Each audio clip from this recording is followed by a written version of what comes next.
எங்கே மன அமைதி இருக்குது? ஆண் பெண்ணிடம் கல்யாணம் முடிச்ச பிறகு. சரி, இப்போ வருவோம். அது ஏன் 6 மாதத்தில் முடியுது? அந்த மன அமைதியே 6 மாதத்தில் முடியுது. மோகம் 30 நாள், ஆசை 60 நாள் நம்ம சொல்லுவாங்க.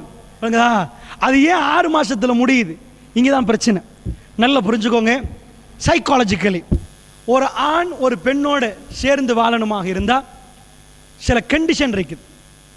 ஆணுக்கெண்டு ஸ்பெஷலி சைக்காலஜி சொல்கிறாங்க, ஆண் ஒன்றை விரும்புவான். என்ன விரும்புவான் தெரியுமா? அவன் முக்கியமாக பொம்புளிடம் ஒரு ரெஸ்பெக்டை விரும்புவான். அதான் ஆக்சுவல் சைக்காலஜி சொல்லுது. ஒரு ஆம்பளை திருமணத்துக்கு பிறகு அல்லது திருமணத்துக்கு முன்னாடியும் ஆம்பளுடைய பிரெயினை ஆய்வு பண்ணி பார்த்தா அவன் எதை விரும்புகிறான் தெரியுமா? அவனுக்கு ரெஸ்பெக்ட் கொடுக்கணும் என்று விரும்புகிறான். அது சாதாரணமாக எல்லா ஆம்பளையிலும் அவர் இல்லை சொன்னாலும் இறுக்கி சொன்னாலும் இதுதான் ப்ரூஃப் ஆக்கப்பட்ட விஷயம். ரெஸ்பெக்டை விரும்புவான். அதனோடு ஒரு ஆம்பளை அவன் எவ்வளோ தைரியமாக இருந்தாலும் எவ்வளோ தைரியசாலியாக இருந்தாலும் அவன் ஒன்றில் கோலை. எதில் கோலை தெரியுமா? அன்புல கோலை. நல்லா புரிஞ்சுக்கோங்க. அவன் அன்பை ஏங்கி தவிப்பான். அந்த அன்பு அவனுடைய மனைவியால் கொடுக்க முடியுமான அன்பு. அன்பு பல வெரைட்டியாக மாறும். மனைவியுடைய அன்பு அது தனியான அன்பு. சைக்காலஜிஸ்ட் பிரிப்பாங்க. தம்பியுடைய அன்பு அது வேற, தங்கச்சியுடைய அன்பு அது வேற, பிள்ளைகளுடைய அன்பு அது வேற, மனைவியின் அன்பு அது வேற. அது வேற. ஆம்புல அந்த அன்புக்கு துடிப்பான். உனக்கு தங்கச்சி இருக்கிறாங்களே, அதே இல்லை, பொண்டாட்டி வேணும் என்பான். அது வேணும் என்பான். அந்த அன்பு கிடைக்கலன்னா இன்னொரு பொம்பளைய பார்ப்பான்.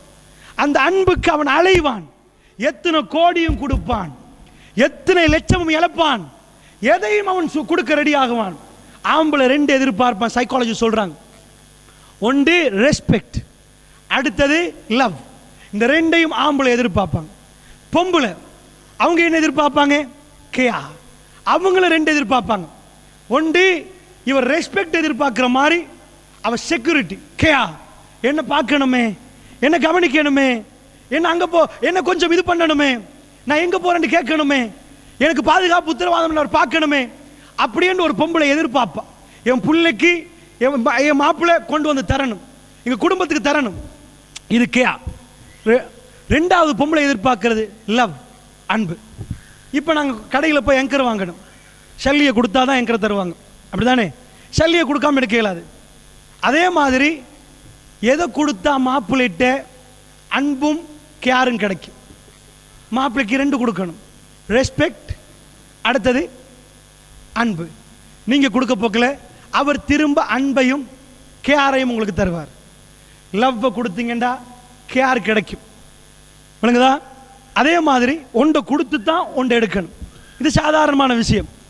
கிவ் ரெஸ்பெக்ட் டேக் ரெஸ்பெக்ட்னு சொல்லுவாங்க. ரெஸ்பெக்டை கொடுங்க, ரெஸ்பெக்டை எடுங்க. இதே மாதிரி இதை கொடுக்கணும்.